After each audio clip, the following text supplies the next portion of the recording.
សួស្តីអ្នកឆ្លាញ់វិស័យកសិកម្មទាំងអស់គ្នាថ្ងៃនេះខ្ញុំមានវីដេអូកំសាន្តមួយអំពីត្រពាំងបាយជូរអានេះគឺដើមត្រពាំងបាយជូរគេ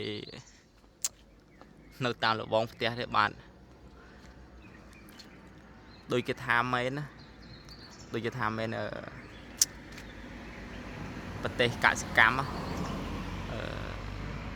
ស្ដេចនៃកសិកម្មគឺគ្រាន់តែ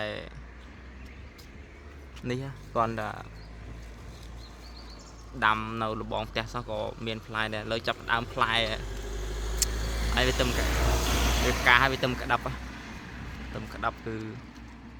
ល្អមែនតើនេះផ្លែមកទាំងជាកោមនិងជាកោម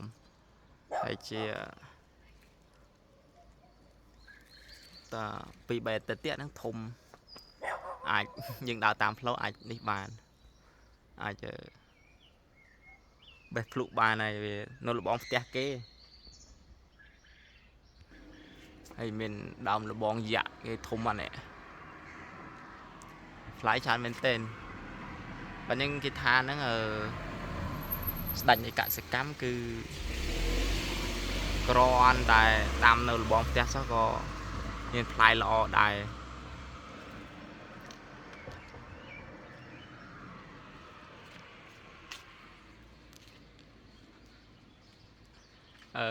វីដេអូមានតែប៉ុណ្្នឹងឯងដើម្បីទទួលបានវីដេអូលើកក្រោយទៀតសូម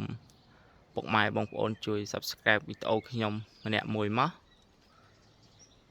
សូមអរគុណសូមជម្រាបលា